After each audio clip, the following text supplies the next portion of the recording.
और ओरछा में हम एक गाइड के रूप में काम करते हैं। स्वागत है आप सभी का ओरछा। जिस जगह की सैर करने के लिए आप लोग निकले हैं, इस जगह को हम ओरछा के नाम से जानते हैं।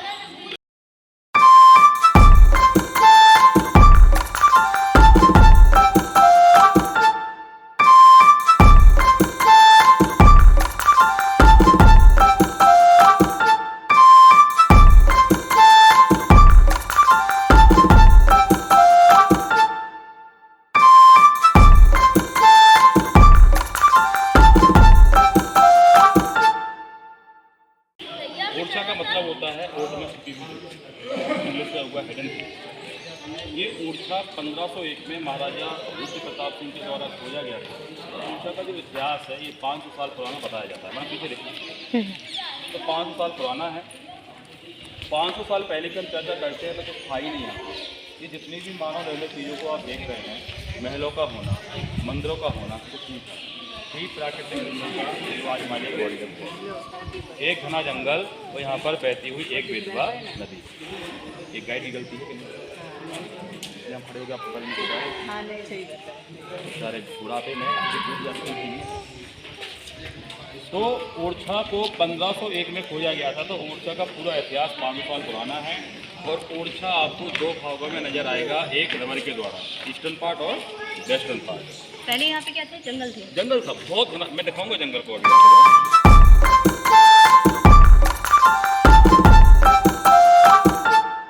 तो ईस्टर्न पार्ट और वेस्टर्न पार्ट, ईस्टर्न पार्ट में इनके महल बनाए गए थे और वेस्टर्न पार्ट में टेम्पल एंड टाउन बनाया गया था। तो ये ओरछा का मोस्ट इम्पोर्टेंट पार्ट है जहाँ पर हम लोग खड़े हैं।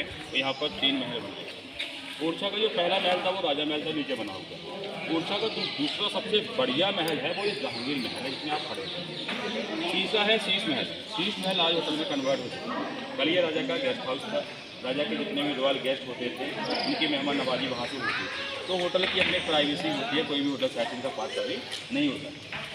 अभी जो राजा महल आप देखने ये जो जहांगीर महल आप देख रहे हैं सर, ओरछा तो हिंदू राजाओं की राजधानी। ये जहांगीर का महल कैसे बना? अब इतिहास ये भी बोलता है कि ओरछा के चौथे नंबर के शासक थे। इनका नाम महाराजा वीर सिंह देव बताया जाता है। और वो इतने क्लेवर शासक रहे हैं ओरछा के कि उन्होंने एक बार सलीम जहांगीर की हेल्प की। कब हेल्प की थी? जब सलीम जहांगीर अपने पिता अकबर से बगावत करके भागे। और हिंदुस्तान का कोई भी हिंदू राजा वो जहांगीर की हेल्प के लिए आगे नहीं आया। लेकिन एक यहाँ के राजा थे जिन्होंने उसकी हेल्प करने का विचार किया था, क्योंकि यहाँ के राजा को नॉलेज में था कि आने वाले समय में निश्चय अकबर अपने बेटे को माफ़ करेंगे, बिकॉज कोई पिता अपने बेटे से ज़्यादा दिन तक नाराज नहीं रहा।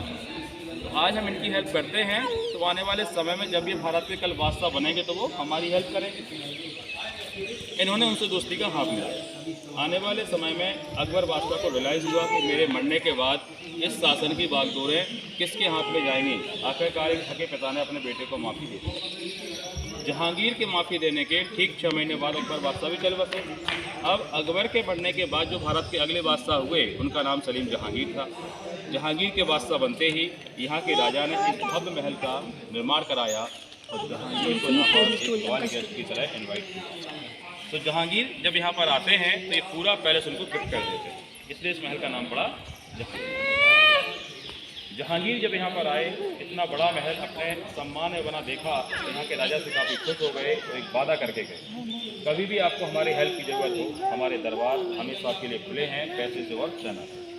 सबसे बड़ी सौगात यहाँ के राजा को जो मिली वो यहाँ के राजा का टैक्स फ्री मिला। ये टैक्स फ्री है।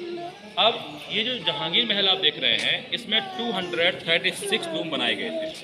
100 रूम तो खाली इसके बेसमेंट में बनाए गए थे जो कि आर्मी के लिए, और 3 स्टोरी इसके ऊपर की ओर है जहाँ पर 136 कमरे बनाए गए थे। सो ऑल टोटल इसमें 236 रूम आपको देखने के लिए मिल जाते हैं। इतना ही नहीं, जहांगीर जब यहाँ पर आए थे मैडम जी तो ये पूरा महल एक दुल्हन की तरह सजा हुआ था।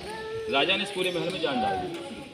इसकी जो मीनाकारी का काम है वो लापिस लजुली एंड टर्क्वाइज पे आपको देखने को मिलेगा। इस पूरे पैलेस की जो सुंदरता है वो उसका आर्किटेक्चर से है। इसमें हिंदू और मुगल आर्किटेक्चर का समागम है। जैसा कि आपकी नॉलेज में है कि यहाँ जो गुंबदें आप देख रहे हैं ये डोम्स आपको मुगल आर्किटेक्चर की श्रेणी में आते हैं। ये हमेशा आपको जो है मस्जिदों के ऊपर देखने को मिलेंगे। अब गुंबदों के ठीक ऊपर आपको नजर आएगा कमल का फूल, जो कि हिंदू आर्किटेक्चर की निशानी है।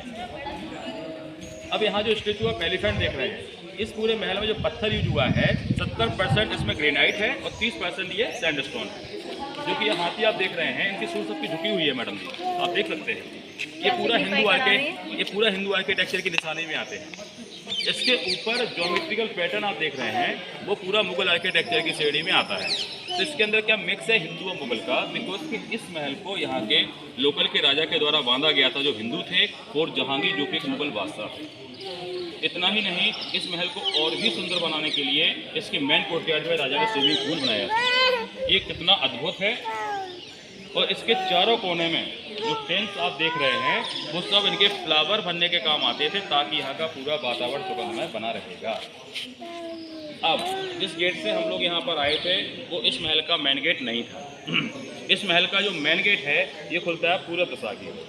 हम जहाँ ले चल के आपको दिखाएंगे हमारे ओरछा की प्राकृतिक सुंदरता, जो आज हमारे लिए गॉड गिफ्ट है। वहाँ की बनी हुई छोटी बड़ी सारी चीज़ों के बारे में आपको एक्सप्लेन करूँगा और बताऊँगा कि ओरछा न केवल प्रसिद्ध इन महलों को लेकर के है, ओरछा को प्रसिद्ध बनाने में सबसे बड़ा हाथ है हमारे राम राजा सरकार के मंदिर का यहाँ पर होना।